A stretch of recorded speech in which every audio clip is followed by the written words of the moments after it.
Welcome. Thank you, Bob, for agreeing to do this interview with us at Corflu 43 Pickled. And Bob Silverberg needs no introduction. I think everyone here is well aware of who you are. But I'd like to point out that in addition to being a multi-Hugo Award and Nebula Award winner, that we are also having Mr. Silverberg here as a Knight of St. Anthony since 1957. Yes, Knight of St. Anthony. Yep. So thank you, Bob.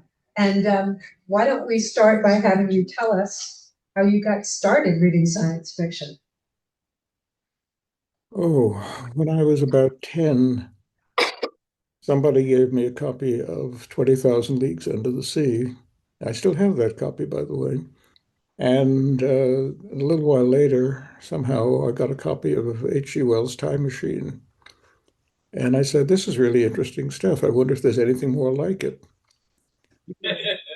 In school, someone was waving around a copy of Weird Tales, which is not really science fiction, but it was close. Now we're talking about 1946, 47, 48, like Pleistocene. But once I saw Weird Tales, I thought, oh, they do this in magazines as well as books. And I rushed out and with my last quarter bought a copy of Weird Tales. Didn't like it much. Then I discovered a thing called Amazing Stories, which was much more to my taste because it was aimed for 14-year-old boys, and I was a 13-year-old boy, so I gobbled it up. And that's how I started reading science fiction, which, in fact, I have continued for the next, I don't know, 70 odd years. So you were a young reader, you were reading books and magazines, you were reading the classics. How did you find science fiction fandom? Well, Amazing Stories in 1948 had a column in the back of the magazine called The Clubhouse, written by Rog Phillips, who was one of their contributors. And that was a fanzine review column. And I thought, oh, all these interesting magazines about science fiction. Of course, I didn't have more than $1.25 to my name, but I thought I'll send for one or two of them. And I did. And to my surprise, they did not contain any science fiction itself, only fan stuff. But that was interesting enough. And there was something about the Fantasy Amateur Press Association, where for $1 a year, you got a big bundle full of fanzines. And I thought, oh, that's for me. This is now about January of 1949. I was in the, I don't know, 7th grade, something like that. And I got on the waiting list of this Fantasy Amateur Press Association, which was limited to 65 members, and had a waiting list of about 10 more. And I waited patiently while people quit. And in August of 1949, I was finally told, you're now a member of FAPA. My subtitle says FIPA, but okay. FIBA, getting worse. And because I am a very staid, boring sort of person, I'm still a member of FAPA.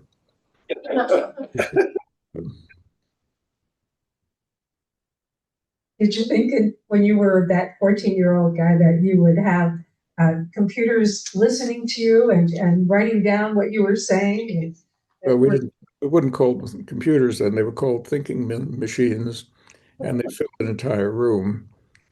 No, I did have a typewriter, and eventually I had a little toy mimeograph machine, and along with a friend, Saul Diskin, who a classmate of mine, we put out a dreadful little fanzine.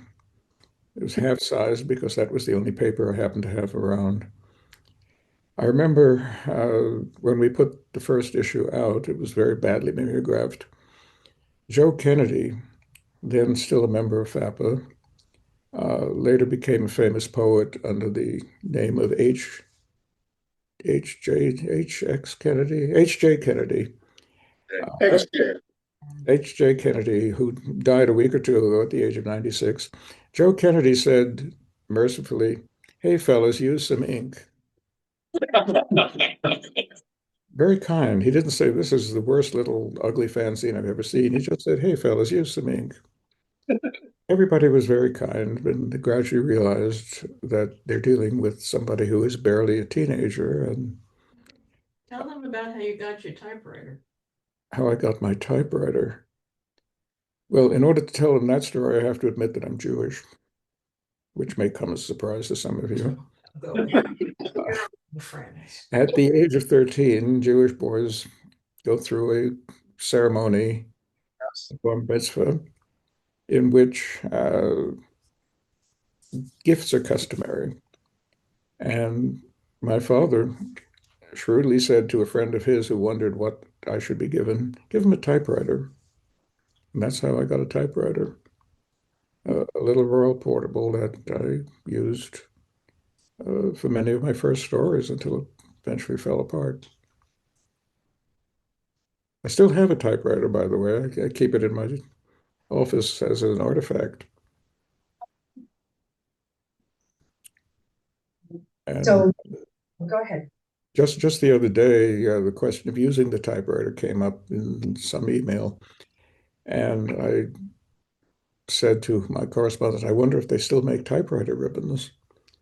I looked it up on Amazon, and sure enough, for $7.50, I can get a typewriter ribbon compatible with my typewriter. And if I remembered how to change a typewriter ribbon, I might get one. But in fact, I don't use a typewriter these days. Who does? So were you primarily a paper fan, or did you get involved with local fan groups? Was I primarily a paper fan? Were you writing, writing letters to them, or did you get involved in a group of people? Human beings, local fans?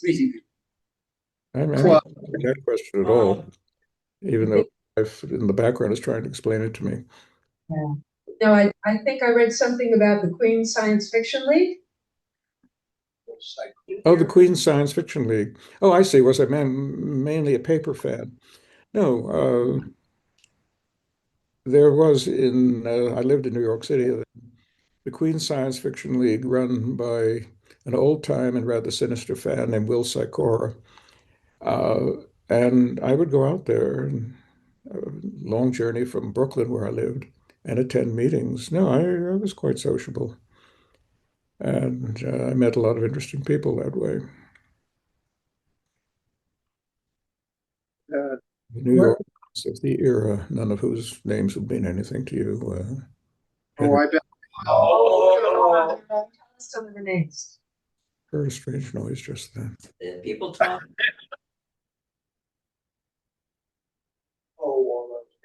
Is this loud enough for you, Bob? Well, mostly loud enough. I didn't hear the background noise, but I hear Edie's questions. Okay.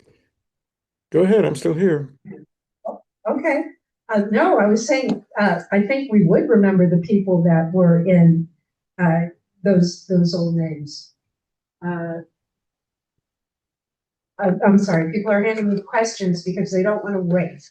They don't want to wait for the Q&A part, and I can't read their handwriting anymore. So, no, tell us, you said that the Queen's Science Fiction League had a bunch of people that no one here would know. You had at least a couple of fan historians in the room. Tell us some of the people that you were involved with and the kinds of fan act that you did with them. Well, the QSFL, as we called it, had a monthly meeting, and there were important guests there. The editors of the magazines. I remember Sam Merwin Jr., who was the editor of Startling Stories, came in and, to my astonishment, looked across the room and said to me, "Hi, Bob." I was 15 years old and quite awed by that, to be greeted by Sam Merwin. How did he know who I was? There was a young lady forget her name now, but she was very unpleasant. She's the one who turned to Arthur Kanoy, the screenwriter who used to write television scripts and was the guest of honor that day, and said, "Hi, creep, who are you?" That was what she was like. But most of the fans of that era, and we're talking about 1950, so that's what, 76 years ago. Long forgotten people, even by fan historians.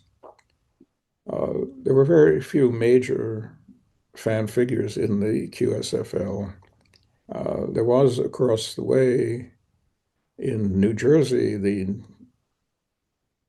East Science Fiction, whatever it was, a rival organization that Sam Moskowitz was in charge of, and that's where most of the well-known people gathered. But I rarely went to New Jersey back in those early days. Getting anywhere was a very complicated procedure for a teenager. You told us about joining FAPA, and I think you are certainly the most senior member now. What was FAPA like when you joined? Oh, FAPA was wonderful. I said it had 65 members plus a waiting list. Today it has about 19 members, and most of them are people I've not heard of. But FAPA in those days, all the significant, interesting people in fandom were members. Red Boggs, Charles Burby, Francis Towneley. See, the subtitles are making wonderful hash out of these names, but you all know what I mean. Eventually, Dean Grennell came in, Marion Zimmer Bradley, Bob Pavlett, a lot of really lively figures. And each mailing came out, as it still does, 4 times a year, chock full of really entertaining and sometimes vitriolic stuff. Laney, who called himself a stormy petrel, is the one who wrote the famous expose of goings-on at Losfus. What did he call that? Our sweet idiocy. It was really libelous. And Richard Eney, who came in a mailing after me, reprinted the whole thing. So it's still readily available to anyone who wants to dig deeply, and I'm sure a number of you have read it.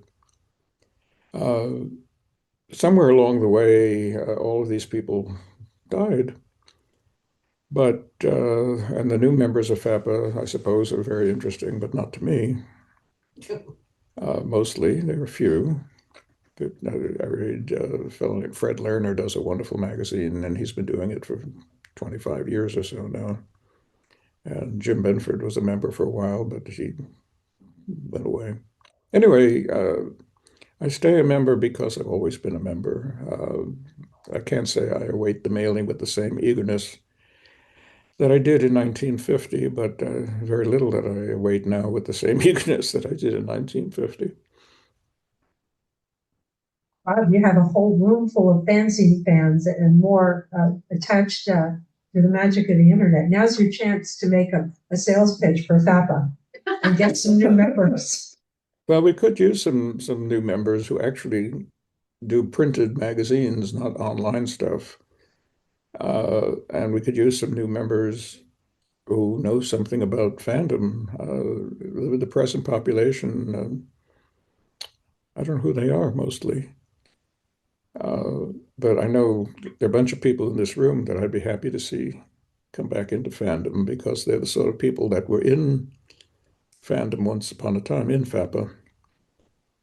I'm thinking about you, John Barry, down there in the front, and many others. Up to me. List the names of the people here so that you can shame each one of them individually. I could. But most people don't want to put out printed magazines now because that involves collating and stapling and mailing and a lot of other things that 21st century people don't even know how to do let alone. I think there are people around who don't know how to use postage stamps these days. You're probably right. When you were just joining FAPA, was there a lot of fiction being published in it? Oh no. Well, that was one of the things I learned very quickly.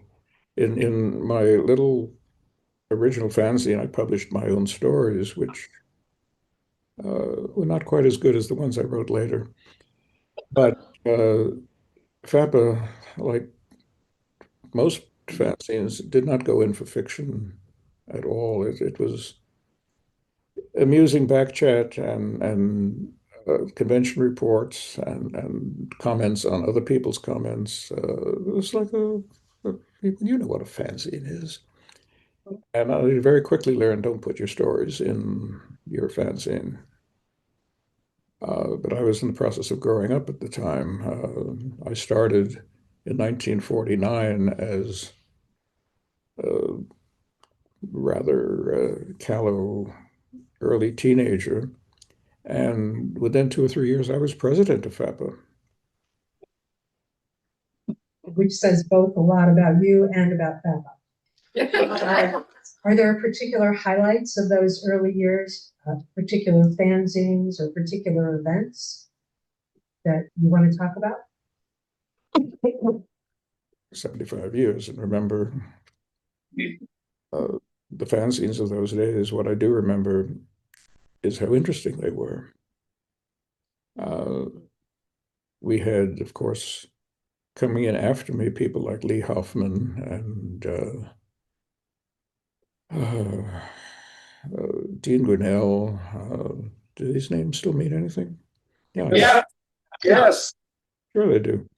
A whole slew of Boyd Rayburn of fanzines, fan publishers of the 1950s and 60s who were a great deal of fun to associate with. And of course, I would then meet them at the Worldcon every year too, most of them.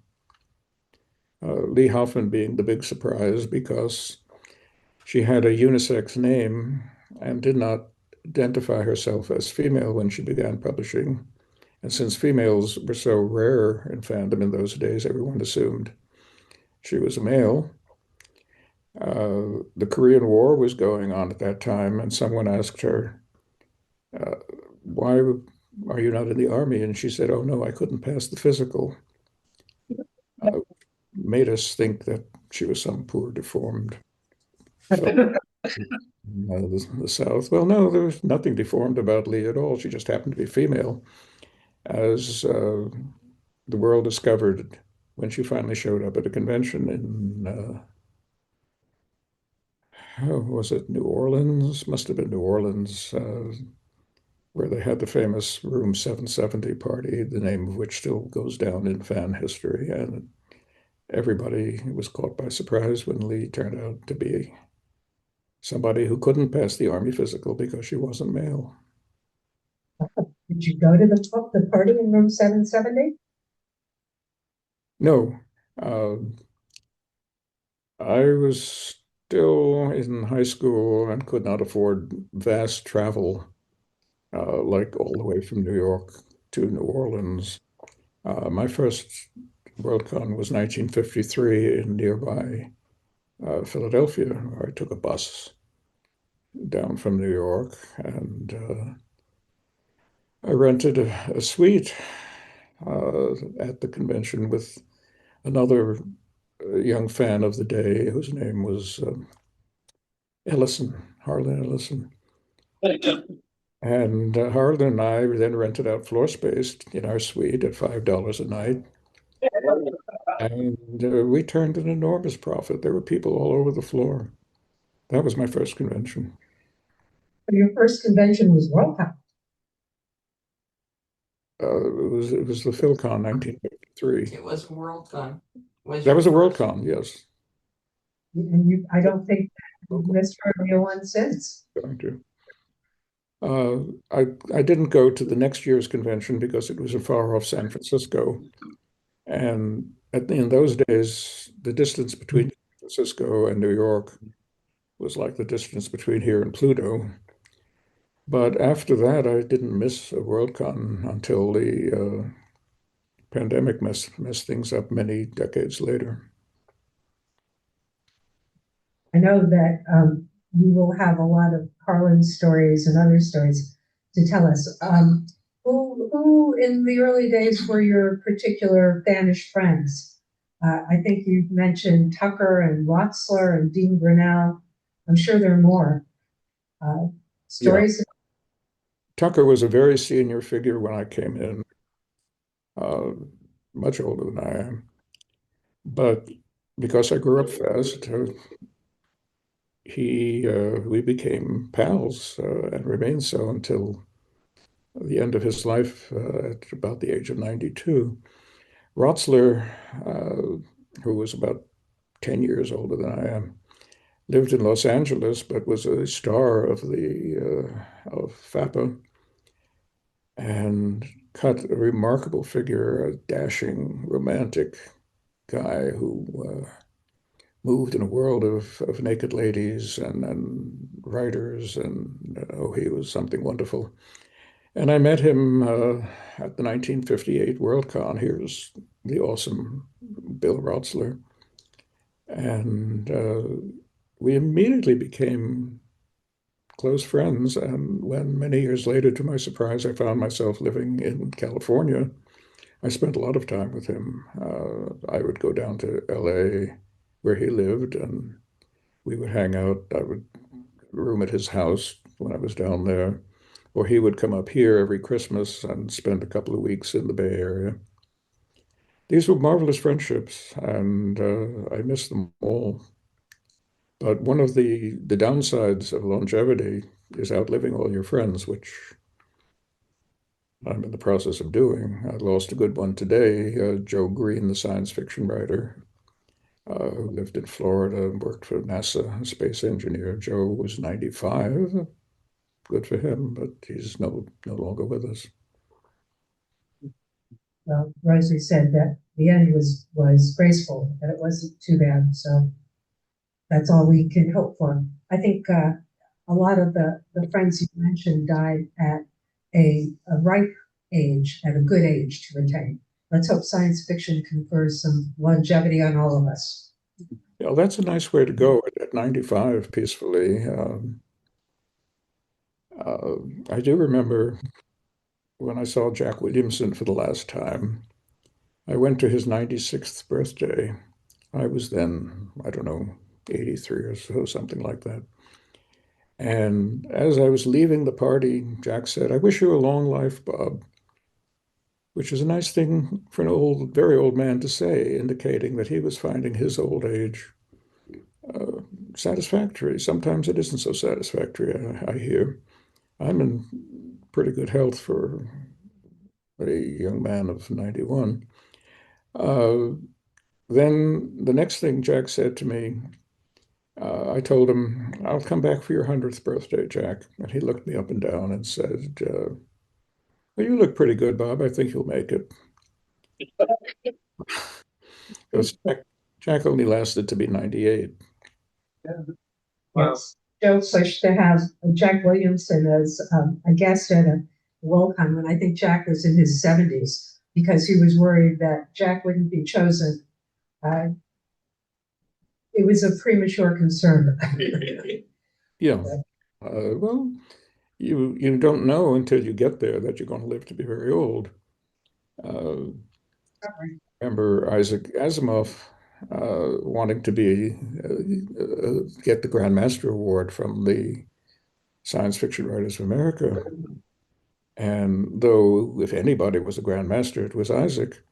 But in those days, they were doing it in an actuarial progression to get the old guys first. And Isaac was only 62 or so. And so they made him wait another 5 years. Then when he got the award, I went up to the front to shake his hand, and he was holding the trophy in his hand. And he thought I wanted to take it away from him. And he said, "No, you can't have it. You have to wait another 15 years. Actually, I waited 16 years, but I got one myself finally. Isaac, Isaac was probably right to make a lot of noise about getting the award because he died fairly young, or what I regard as fairly young. He was only 72. Were there big name fans that you wanted to meet? Were there any that you thought of as role models? Oh, well, certainly Rotsler was my role model as he wrote wonderful accounts of his life in the sunshine in Los Angeles. And he was funny and he could draw and he could write. And I thought, oh, to be Bill Rotsler. Uh, and of course, we spent 35 years or so as friends. Uh, uh, Role models, well, uh, I slipped out of fandom pretty quickly and turned pro, which made life a little complicated. I had one foot in each camp. And so my role models were people like Philip K. Dick and Bob Sheckley and all the other prolific young writers who were about 2 years ahead of me in their career. And then also there were the fans who like Red Boggs and Dean Grennell, who looking at my subtitles, and Red Boggs came out as Red Bugs. Well, Red Bugs is Kind of want to tell them about that, don't you? So let's talk a little bit about your the launch of your professional life. Let me quote you first. In Secrecy, you said that you were, quote, seething with the desire to be a professional science fiction writer, to sell one story at least before I died. So when did that start? When did the desire come about? And tell us about your first sale and your professional coming out. well, as soon as I began reading the stuff, I thought I want to write it too, because I had always been a writer from the age of 6 or so. I remember I was writing for my school magazine in the first grade. Um, so I thought I'll write some science fiction, and wouldn't it impress all the guys down at the QSFL if I sold a story to somebody? So I began at the age of, I guess, 13, sending stories in to the magazines, and I got very kind letters. Uh, Apparently, the editors realized that this was a very young man writing and not some demented adult. And then the letters got better. The letter said, keep at it, you're close. I was then 16 or 17. And of course, I didn't believe I was close because I keep getting the stories back. But then they stopped coming back and I got checks instead. And so by the time I was 19, I guess, selling a couple of stories a year. And I thought I could make a living this way, maybe. And behold, I did. Uh, I remember getting some ribbing from people like Harlan who had not quite made the transition and who said, you're getting very uppity about your sales. You're getting hard to get along with. I said, no, I'm just pleased that I'm selling these stories. I may be able to make a career out of it. And he and I followed in the same path all the way. He began selling stories about a year after I did, and then he sold quite a few of them and became, I'm told, quite well known. Uh, there was a fan of those early days, the name of Larry Stark, with whom I corresponded, and I met him once or twice. Lived in Massachusetts. I understand he's still alive at some really advanced age. Larry wrote a story about me called Dirty Pro, talking about how complicated it was for me to continue my relationship with fandom as a pro. But he was wrong. I'm still a member of FAPA all these decades later. And at Worldcons for many years, I would drop in at the fan parties just as regularly as I did the pro parties. I remember particularly being fond of going to the Cincinnati fan group, people like Doc Barrett and Lou Tabaco, and always got a good welcome there. They didn't say, "Oh, here comes one of those nasty pros." They just said, "Hi, Bob," and have a drink. These days, I don't.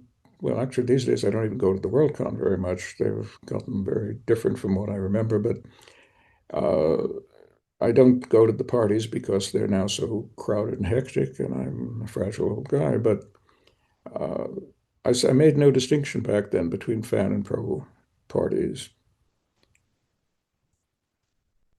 Funny subtitles. I'm reading them with great amusement because they're almost in English. As long as they're helping you rather than distracting you. Yeah, so when we talked recently to the Seattle folks, they were assuring me that the parties in Seattle were still both fan and pro, that the communities never really diverged. So it sounds kind of utopian to me.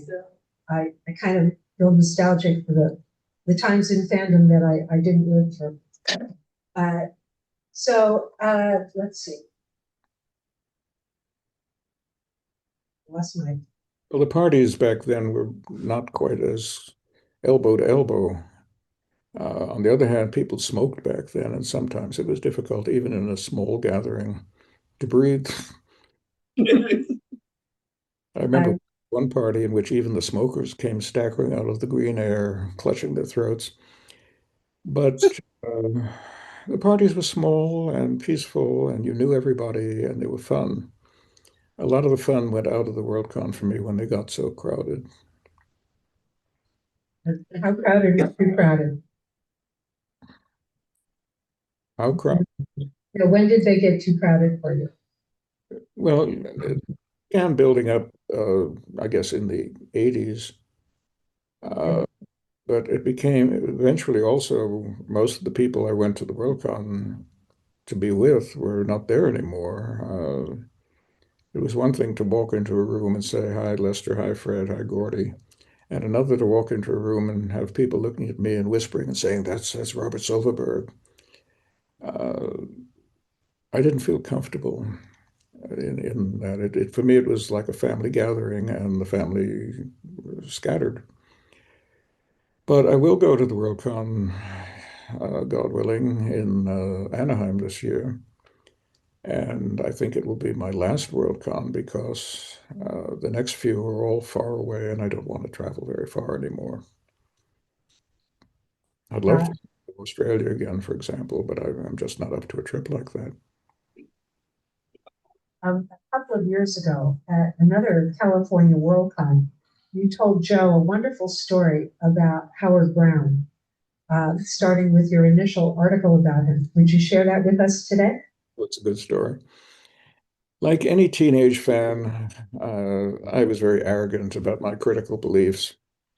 And Howard Brown, who was the editor of Amazing Stories, was publishing a lot of stuff suitable for the 14-year-old boy that I had been when I originally began reading Amazing Stories 2 long years before. And it was obvious that Howard didn't care for science fiction, was just doing a job. And I wrote a fairly acidulous piece about how he was editing the magazine. That was in maybe 1951, I don't know. By 1955, I was a member of the staff of Amazing Stories, which was entirely staff written. I had come in as the brash young writer, and they had taken me on as one of the regular contributors. And one day, a year or two later, I brought Howard my latest story. I'd by then been writing, I don't know, 2 or 3 stories a month for the magazine. And Howard, with a sly grin on his face, opened his desk and said, "Have you ever seen this?" And he pulled out the fanzine article that I had written about him back then. And of course, I wanted to sink into the earth. But he said genially, everybody's young once, and went on buying stories from me until, since he really didn't like science fiction, he quit and went back to writing mystery stories, which was his basic field. But everybody's young. It's a wonderful story. I was no longer, of course, 15. I was now 2, so I had grown up. A little while ago, you mentioned Lee Hoffman, and I know that you gave Lee Hoffman your Mimeo because she gave it to us. It's now in our garage. But tell us a little bit more about your friendship with Lee. Well, Lee lived in Atlanta or Savannah, one of those southern places. But eventually, she came to New York, where I lived then, and married Larry Shaw, who was a friend of mine and one of my editors, and I began to see quite a lot of her. I had written a column for her fanzine when she lived down south. But she was a charming, clever woman and very good company. Uh, Larry was an extremely quiet, reserved man. They were an odd couple, and eventually they broke up.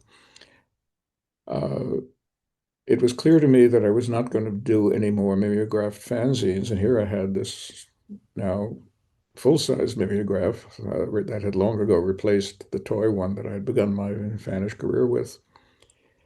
And I gave the fanzine, the mimeograph to Lee and said, goodness, the subtitle says mammograph, which is something quite different. And she used it in the most phenomenal way, something I would not have dreamed of. She did 5-color mimeography. I don't know how she did it, but I was content just to do legible mimeography, and here was Lee doing these spectacular Technicolor magazines. Eventually, she got tired of publishing, and I guess that's how the mimeograph passed through several hands and wound up with you. I've seen it displayed at some world cons as a sacred artifact. Yes, Joe likes telling the story about you seeing your Mimeo across the room at the golf course at Magicon, and how you walked up and almost reached out to touch it when he interrupted your reverie with some rude comment. So, what was that? Yeah, Lee taught our cat how to fetch. She was a woman of many, many talents. It was an interesting, complicated woman who eventually became a celebrated writer of Western novels. Well, the last thing I expected. And had published, I don't know how many books with Doubleday. And she's a surprising woman. Of course, she began by surprising us all by turning out to be a woman. Yeah, she did a couple of romances too under a pen name. They were readable, but they were romances. The one who had the most amusing relationship with her was Bob Tucker, who was, let's say, flamboyantly heterosexual and conducted quite a flirtation with her once he found out that she was of the proper sex. But it was a completely innocent flirtation, as far as I know. I wasn't watching that closely, but my guess is that they just had fun. You used to call him Grandpa. Well, Tucker was a marvelous character. He was publishing a fanzine 5 or 6 years before I was born, and I was born quite a while ago. And he remained eternally youthful right to the end. He always had something funny to say, something charming to say. Everybody loved him. And he went on writing clever stuff for fanzines for decades and decades. One of the last times I saw him at I don't know what Worldcon it was, about 20 years ago. We were at the Hugo ceremony, which was excruciatingly boring that year. And I was sitting right in front of him and squirming in my seat and wishing I were anywhere else. Suddenly he tapped me on the shoulder and passed me through between the seats his flask, which he always carried, full of bourbon. Not a word, just he recognized the need. And I laughed and I took the flask and used it to anesthetize myself at what was going on. And I turned around and uttered what was his classic word of appreciation for liquor: smooth. I think that many of us in this room have been taught to smooth by Bob Tucker. I would ask for a show of hands, but I don't want to see if there are any that are not up. Well, I- he very much worth knowing, and I'm very happy to have known him. And since I've had such a long and strange career, both as a fan and a pro, I have many odd memories of myself as a 13-year-old fan, looking with awe at people like Tucker and Rotsler. And then as a, I don't know, 65 or 70-year-old writer, sitting at a porch at some outdoor place at some convention with Tucker and Rotsler. And there are the three of us just sitting around like the old friends we were. I wished I could tell my 13-year-old self, someday you and Tucker and Rotsler will have a good time together. That is the most concise description of every fan's dream, I think, is to have your heroes turn into your friends and be part of the community. It's a wonderful thing when your heroes turn into your friends. Still remain your heroes in a way. I mean, I knew all that they had achieved and all that I had respected when I was a boy, but they were also my friends, my companions. I had one comparable pro experience, uh, convention, 1995, thereabouts, I don't know. No, it had to be earlier than that because Isaac was still there and he died in 92. I was standing in the convention in the hotel lobby talking with Arthur Clarke and Isaac Asimov, two writers who had been enormously famous when I was still on the outside looking in. But the years had passed and I was now just one of the pros. And I was thinking quietly, in touch with the boy that I used to be, I'm actually talking to Clarke and Asimov. And then I heard someone at a distance whisper, there's Clarke and Asimov and Silverberg. And I wish I could have told my 13-year-old self about that grouping. That's wonderful. You mentioned earlier that you and Harlan had the same trajectory. So how did that friendship start? And I have to say, from some of the audio tapes of convention panels, say from Iguanacon, that mostly I hear you in the audience as the voice of reason telling them to not say anything actionable. Well, the first I heard of Harlan was when he was publishing a remarkable fanzine called Dimensions out of Cleveland. And this was 1952.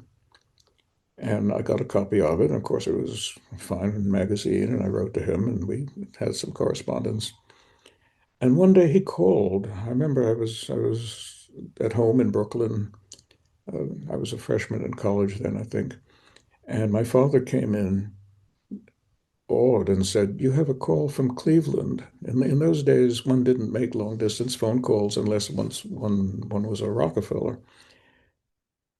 Somebody from Cleveland is calling you. It was Harlan. He called everybody. And he said, let's get together at the Worldcon. I said, fine. And so I got down to the Philadelphia hotel uh, at the for the 1953 convention. And I came into the hotel lobby, and down at the other end of the lobby was a little guy whom I immediately knew had to be Harlan, surrounded by three thuggish fans from New York who had come down there especially for the purpose of beating him up because he had said something Harlan-esque about them that offended him. And he was looking up at these three guys surrounding him at the other end of the lobby and telling them off. And he told them off so successfully that they slinked away without harming him in any way. And I went down there and I said, "You're Harlan, aren't you?" And he said, "Yeah, you're Bob Silverberg, yeah."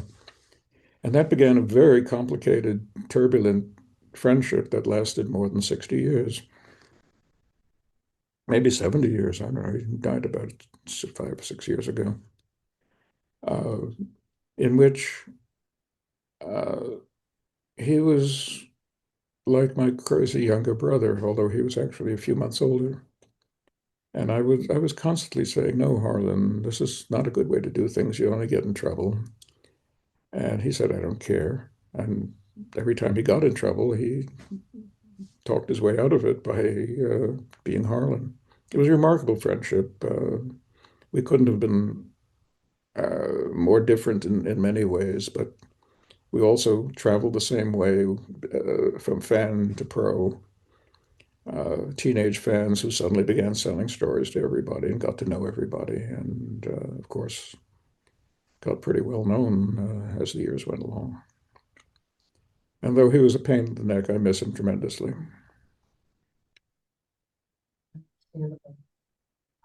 You must have been to hundreds of conventions after that first one. And you were often the master of ceremonies and had those sorts of positions. Can you tell us about any conventions that stood out for you? What did you like? What did you not like? Well, I certainly like the Master of Ceremonies. The first time I did it was at the very strange 1968 Baycon here in California, which was the first drugged out convention. Uh, People were wandering around with the strangest chemicals and offering them. One turned out to be horse liniment, uh, handed out as some kind of psychedelic, which it wasn't. I didn't have any of that, by the way. Uh, and Anthony Boucher, the editor of Fantasy and Science Fiction, was supposed to be the Toastmaster and died a few months before the convention. So the convention chairman called me. I was in New York, but he knew I was going to be at the convention.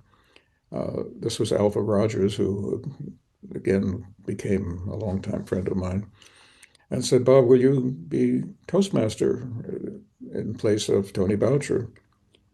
Uh, which surprised me because I was still a relatively junior member of the professional category.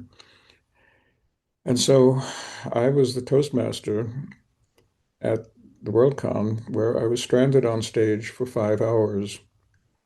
There was an electrical problem which had to be fixed. There was Phil Farmer's guest of honor speech, which took about an hour. They used to do the guest of honor speech at the Hugo banquet.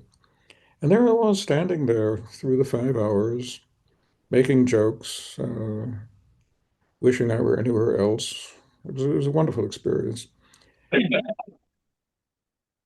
Uh, I was also a nominee that year for a number of Hugos, all of which I lost. And I asked Harlan to give out the Hugos in my place. In those days, the Toastmaster did all the Hugo presentation, but since I was a nominee in 2 or 3 categories, I thought I better not do this, especially since I'm not going to win. And Harlan came up and stood beside me and did a very funny job of giving out the Hugos. He had a wager going with Larry Niven about which one of them would win in their category. Harlan knew he had won. He had inside information. And Larry, I thought, would crumple when Harlan read the names of the nominees and then read his own name. It was an interesting day. I've been master of ceremonies at Hugo 3 or 4 times, and I came to enjoy it quite a lot. It's fun, controlling the vast audience, telling jokes, looking into the bewildering blankness of the auditorium with the lights in my eyes and hoping people are getting the jokes, which they did generally. I like this Zoom right now. I have to tell you that there's a large image of you on screen in the front of the room. And I know that if you can see the audience, they're in a very small little picture and they're hard to see. So it's a little bit the same. Not with as much power, I know. We're not as exciting. Well, I see a picture up there in the corner of my screen about the size of a large postage stamp. And I see people sitting there. Yeah, they're there. All right, everyone, yeah, windmill your arms around so you See can see. us now too. Aye. Okay, so other conventions that stood out, any convention stories that you'd like to tell? Well, one story that comes to mind is the 1971 convention in Boston, where again I was Toastmaster. And that was my final year in New York.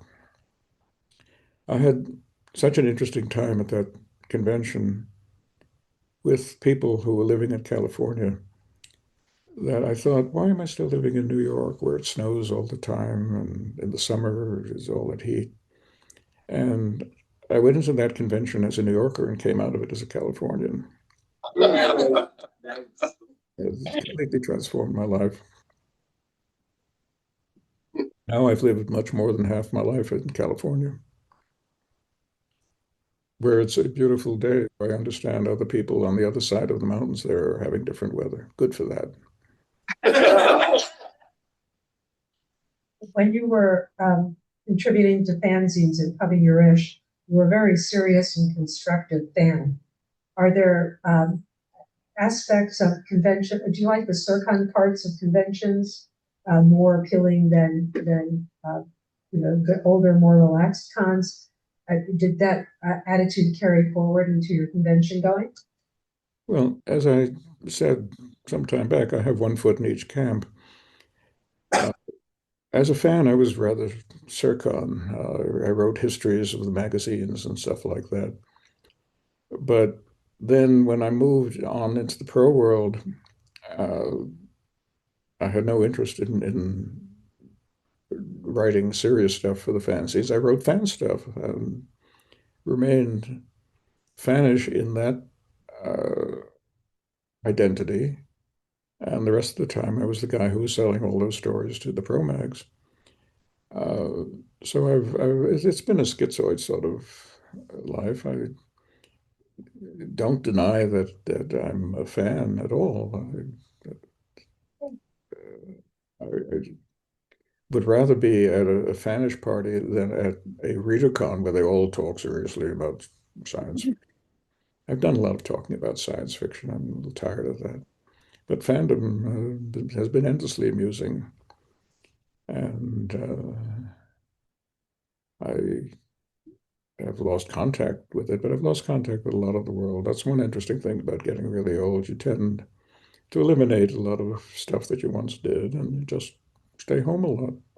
That's why I'm doing this by Zoom instead of zooming up to Santa Rosa, which is only an hour and a half away from here. How's the weather up there, by the way? It's gorgeous. But humid. Humid. Humid. No, it's not. That's You, Magellan.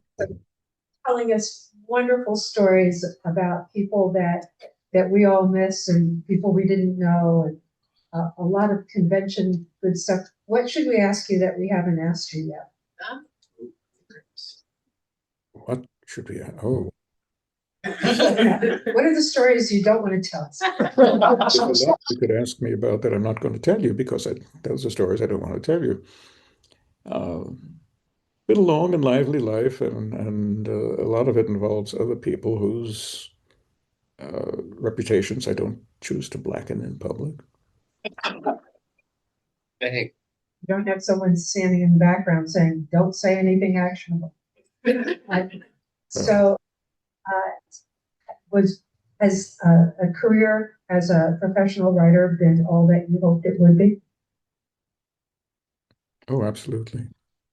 Remember, I wanted to sell one story before I died. That was my ambition in the age of 14. And I sold so many, I can't remember them all. As I said when the Science Fiction Writers of America gave me the Grand Master Award, every teenage boy has two ambitions, and this fulfills the other one of them. I didn't go into details. But essentially, I have lived my own adolescent fantasies, and that's not a bad thing to be able to say. I have a quote. Do you want to tell any more stories? Because otherwise, pretty soon I'm going to open it up to Q&A. But I'm glad to listen to stories all afternoon. I think we all are. Well, I'm willing to answer most questions, not all. So before I throw it open to questions, let me read another quote that I pulled out of one of your fanzines. Now, this is from 1965, and my flashlight. All right, the quote is, "Often in my own daydreams, I conjured up my future then, and it looked very much the way that it really turned out." And I cannot imagine a better, thank you, a better thing to say. So in 1965, the sentiment was exactly the same. It was the way you wanted it to be. We should all have such good luck. Yes, we should all have such good luck. Well, as I said, living my own adolescent fantasies, have lived them, which surprises me, but that's the way it turned out. I mean, here I am. One thing that surprises me is that I've spent the last 50-odd years living in California, which I never expected. On a lovely summer-like day in February, when I lived in New York, I would flee New York and go down to the West Indies in February to get away from the cold and the snow. I've had a long and happy marriage. I've sold every word I've ever written, and to my surprise, a lot of the stuff that I wrote way back is still being reprinted, and there's not much to complain about. I can if you give me a chance, but there's not much really that you would sincerely accept as an appropriate complaint. I'm even for an old guy. Okay. We do have questions starting to come in. So Sandra Bond asks whether you have any good Ted White stories.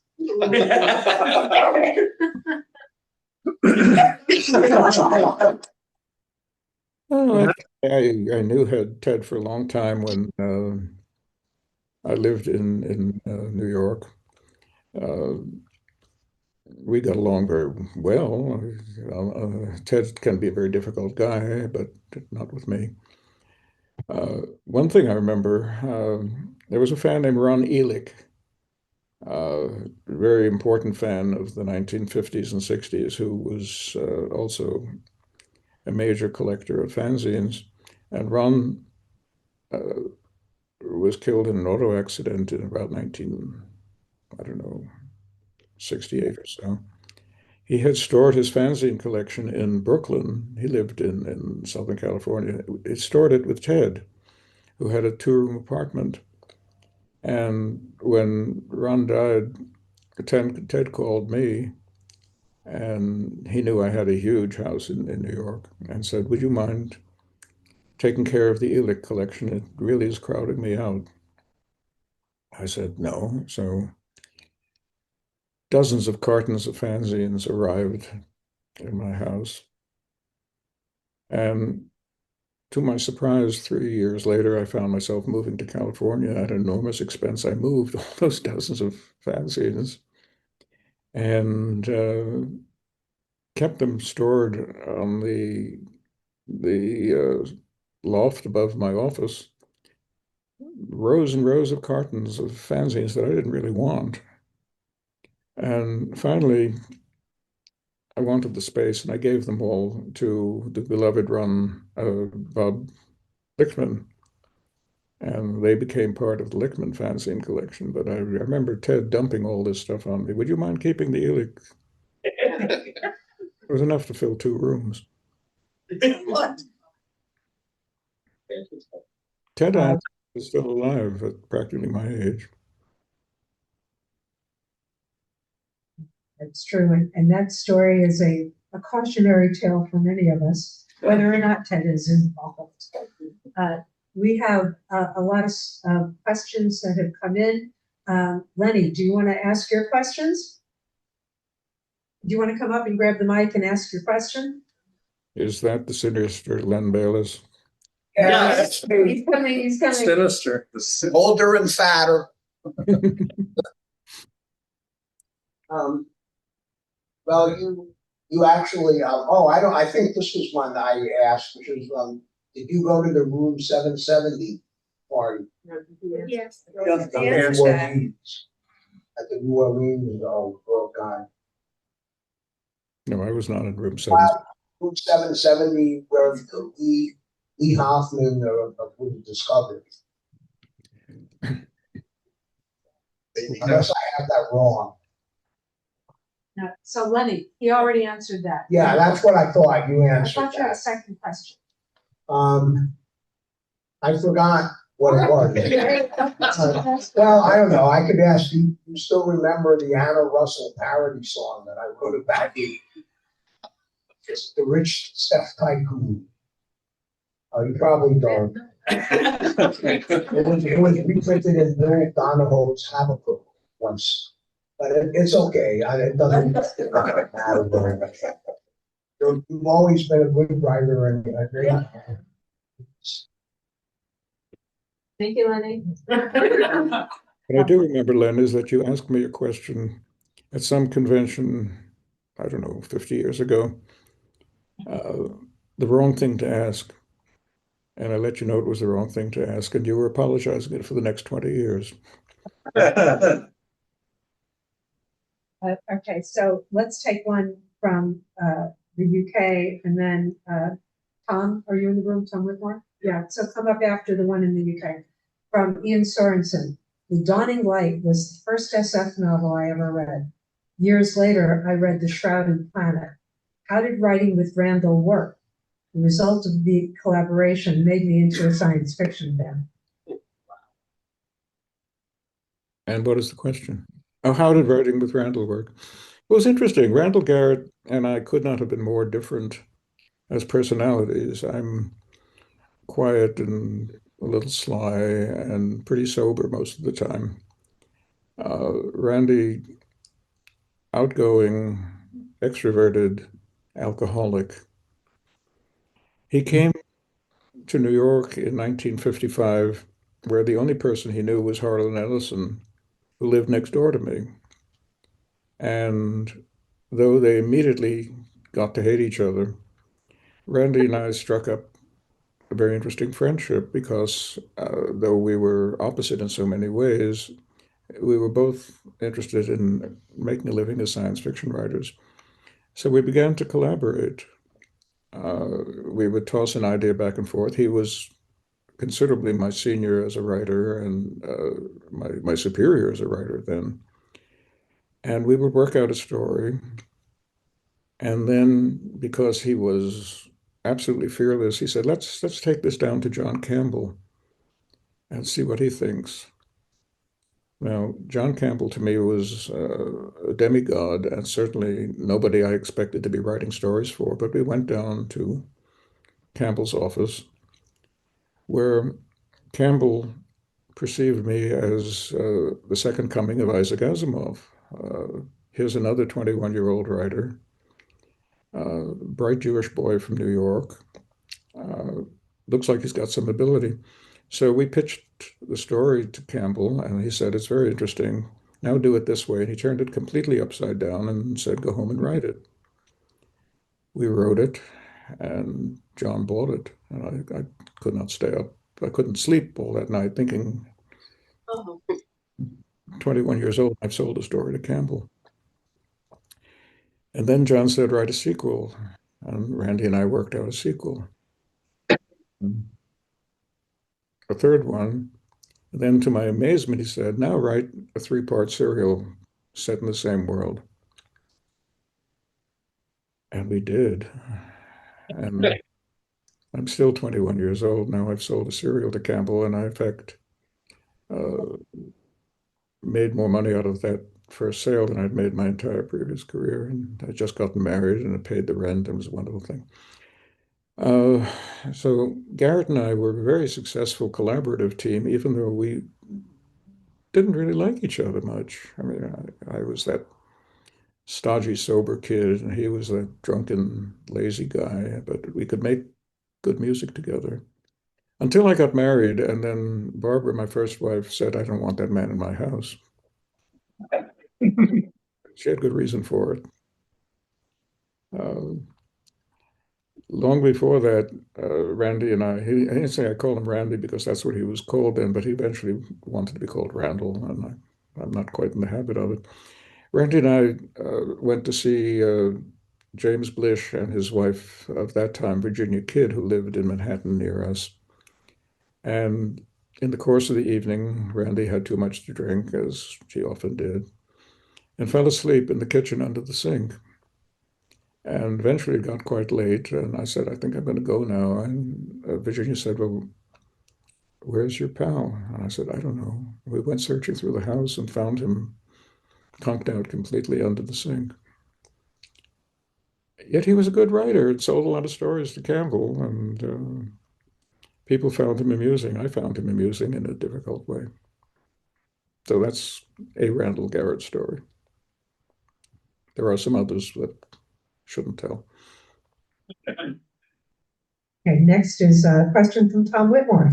So back in 1960, one of your books that you wrote hasn't gotten reprinted. Nobody will remember it. It was pseudonymous. But you wrote a book called How to Spend Money. What advice would you give us now about how to spend money? Make more of it. How to spend money. That was a funny thing. I did a lot of writing for Bill Hamling, who published a couple of science fiction magazines and a men's magazine called Rogue and a lot of other stuff. And Harlan worked for him. Harlan was one of his editors, and he was then in Chicago. I was in New York. I got to know Bill, and I was already doing quite well and living the high life, going to Europe in the summer, going to the Caribbean in the winter. I had a big house in New York, etc.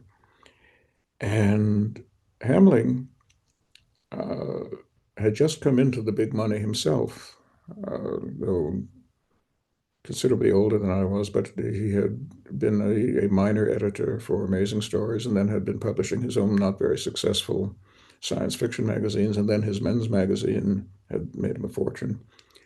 And he got hold of me and said, Bob, I'm making a lot of money, but I don't know exactly what to do about it. I mean, how do you arrange a trip to Europe? And what do you do in a fancy restaurant? And then he said, he had now a paperback line called Regency Books. He said, why don't you write a book called How to Spend Money? And tell me all about it. I'll use it as a handbook. Now, that was in 1960. Things are more expensive now, and I guess I would be writing a very different book now. Bill eventually made a real fortune publishing semi-pornography, and retired to Palm Springs and lived a long, old, prosperous life as a retired millionaire. And I'm sure he learned how to spend money when he was out there. Thank you, Tom. Another question. Yes, I understand your literary archive is at the Huntington Library. And my question is, have you added to it lately? And do you still accept payment in succulents from the Huntington Gardens? Nice. Curious you'd ask about the Huntington Library, because I used to give them manuscripts of my published stuff, which are of no interest to me. All they do is remind me of how hard it was to write that story. And so I would go to their wonderful library and fantastic garden of cacti and succulents and say, I'll give you manuscripts and you give me cuttings from the garden. And that worked very well. And I still have, after decades and decades and droughts and whatnot, still have many of them still alive in my garden. And then there was a long interim where I had no contact with the Huntington at all. The people I dealt with all retired. And about a month ago, Kim Stanley Robinson, a friend of mine, was at the Huntington and discovered they had a Silverberg archive. But the curator said, and of course it's all complete now. And Stan said, no, I'm sure it isn't. After all, they hadn't received anything from me since about 1987, and I've accumulated quite a lot of stuff since then. So last Sunday, Stan and the new Huntington curator came up here and looked at the archive, which takes up a whole building. And we arranged that post me, Karen will donate all that stuff to the Huntington. But we won't take cuttings from the garden because the garden is really full after 50 odd years of growth. One thing about my prolificity that amuses me, Jim Blish had a phrase called brag shelf. He kept his published stuff on a brag shelf, and that term got loose among other writers. And one day at a party up at the Locust headquarters, a writer whom I will not name started telling Karen about his brag shelf. And she listened for a little while and then quietly said, you know, Bob has a brag house. I have stuff.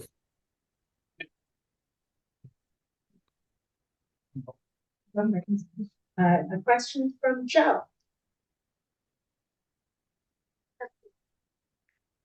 I was wondering if you might tell us some stories about how you got involved with one of your cinema friends, working with or for Bill Rotsler on some of his movies. Well, that's a loaded question, said Larry. Bill Rotsler did make movies, but they were pornographic movies. And once he said, can I use your house as a set? Well, so he brought a young man and a young woman up and proceeded to film a stag movie in my living room, while a number of us stood around and watched with great amusement. That was the kind of friendship that Bill and I had. If he wanted it, he could have my living room for it. But I had never seen a porn movie being filmed, and it was quite instructive. Hello, Bob. This is Kaufman talking. I was wondering if you could share any stories about living next to Harlan back in New York. Oh, well, there are a lot of stories. I mean, living next to Harlan, that was a friendship that went from 1953 until 2018, and a lot of stuff. But At one point, Harlan's career was going very badly, and he lived next door to me. It was a residence hotel. We each had a room. I was still going to college then, I think. And he came down to me despondent and said, Bob, I'm just getting nowhere. I'm going to jump out the window. We lived on the fourth floor. And a few weeks before that, I had noticed a couple of books in his room that I admired. And I said, well, if you do, leave the door open. And he was so miffed by that he decided not to jump out the window. He knew, of course, I was going to grab his books.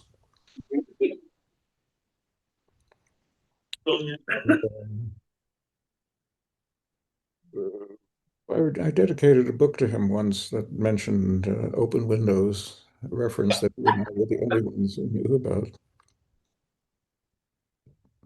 Later, he got less suicidal, by the way. Also sold a few stories. Another thing, though, during those same years, he would take stories down to the editors, and nearly all of them were refused at that time. He had a very tough first 6 months or year to his career. And he came back one day after bringing a story to John Campbell and came in smiling and said, Bob, I hit Campbell today.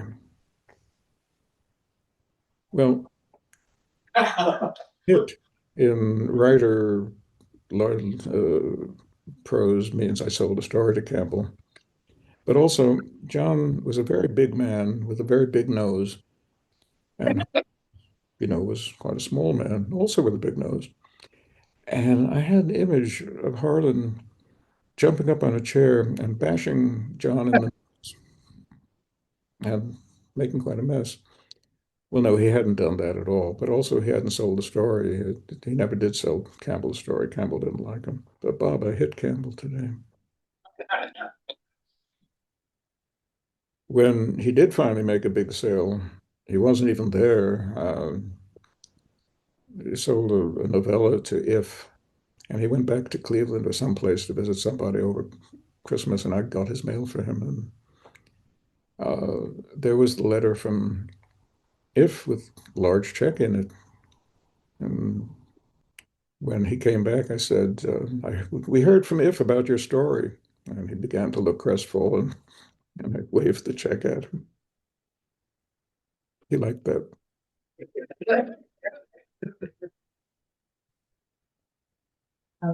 We have a pause on Harlan because we have another question in the room. No, it's not just talking that part. Hi, this is Janice Morningstar. I was in FAPA with you back in the 80s, but the very first thing of yours I ever read, I remember back in 4th or 5th grade, and I ordered a book out of the Scholastic Book Club weekly flyer that we got in our elementary school classes, and it was Lost Cities and Vanished Civilizations. Mm-hmm. And I enjoyed that book so much that I remember making a note of your name at the time.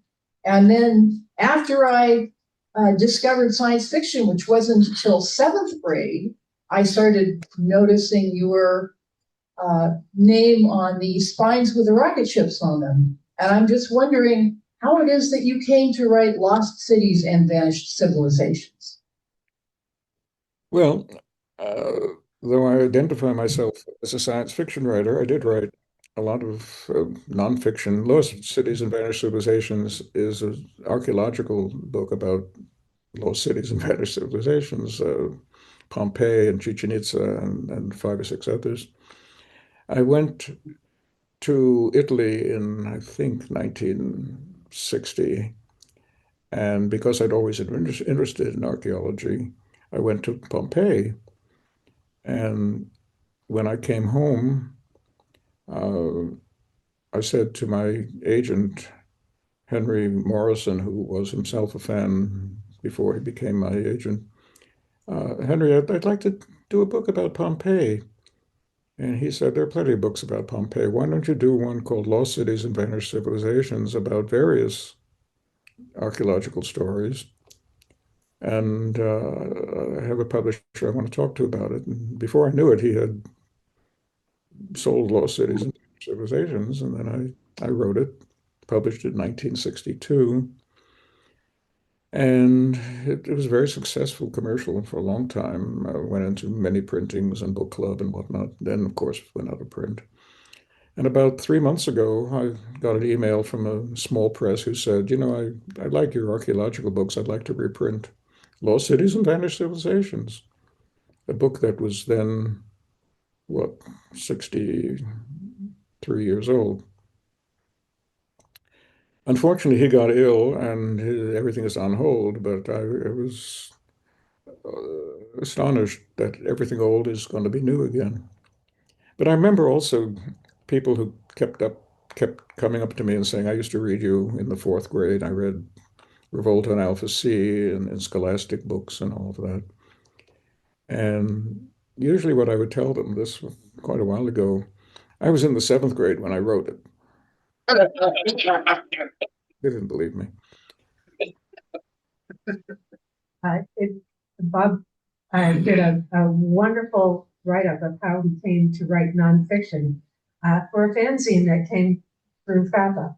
So it's ACOS, I think is the title of it, and you can find it on Fanac if you want to read it. Title is what? AKKOS, I think, if I'm remembering that right. ACOS, I'll tell you later. Oh, Jerry, hang on a second. Nigel, did you have a question? Yes. Come up, run up here, come on. Here.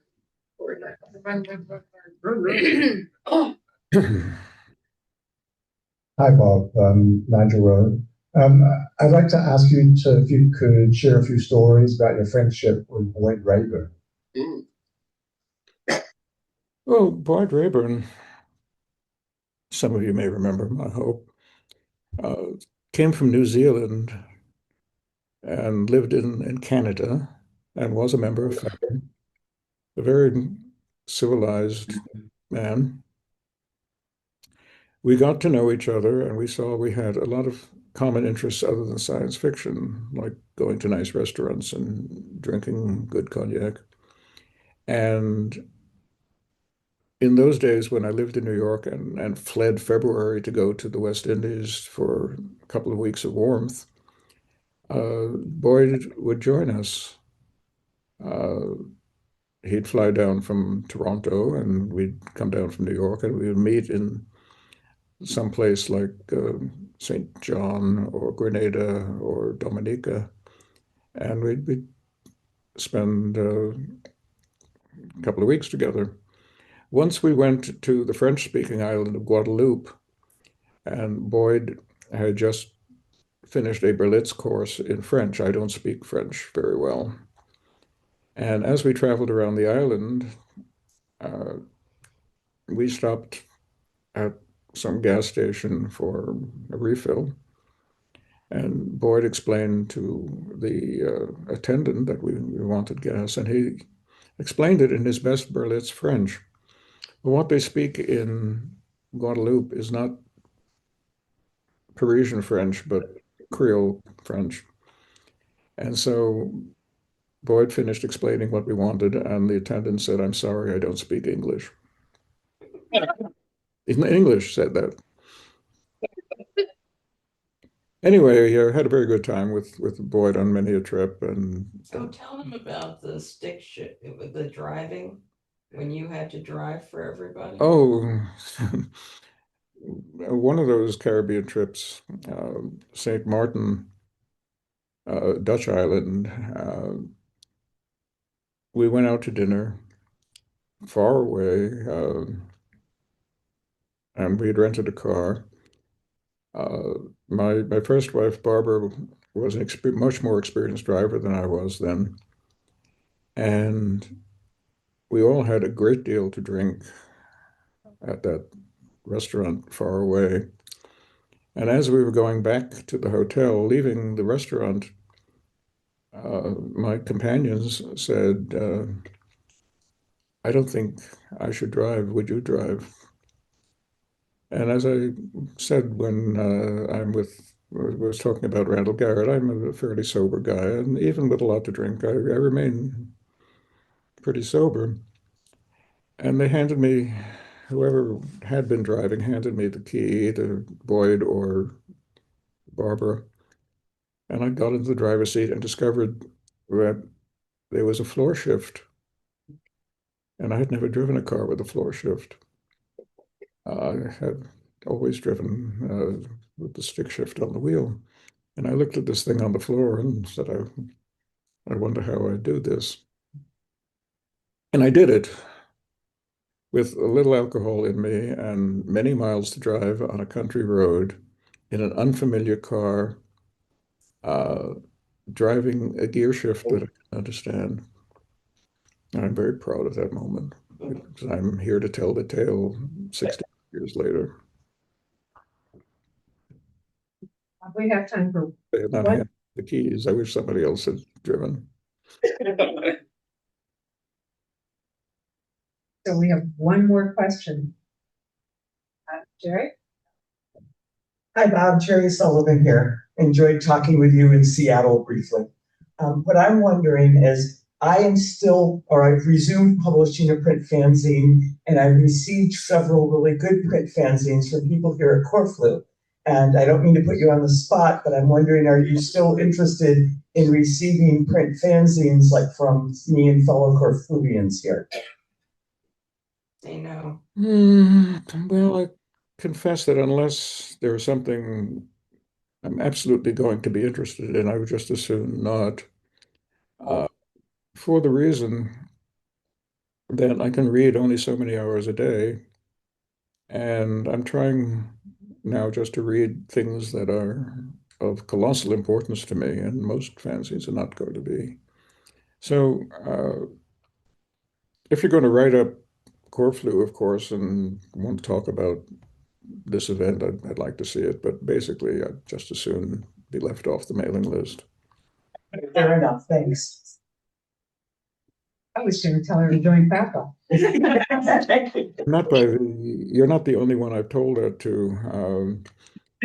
Sandra Mizell, who, a woman I knew through fannish circles long ago, and with whom here in old age I've maintained a correspondence at great distance, offered me 2 weeks ago a book about Muhammad that she thought I'd be interested in. And I said, Sandra, that's very kind, but I have my reading for the next year already planned out, and to push something else into it would be difficult, especially since I don't even know if I'll still be here next year. So I thanked her kindly. Unsolicited offers like that always are difficult for me because I don't like to say no, but I am capable of doing it. Good for you. And I think we're out of time. We're out of time. Yeah, been on for an hour and a half. As rapidly as it has gone by, I think we're done. I want to say thank you, Bob, and thank you, Karen, in the background, for all your help with the IT and the occasional interpretation. And it's been lovely having you here. I wish you were here in person, and this is the very next best thing. Well, I wish I were in person. I would like someday to be a Corflu, but it's got to be right here. Not in our house. Okay, Not in the house. so the next connection is at your house? Well, anyway, it's been fun. I'm glad to have a chance to talk to you and a few of you I know or people I know. That was Karen who just flashed by. Through the universe. Yeah. So I hope you all have a wonderful, serious, constructive weekend. Okay.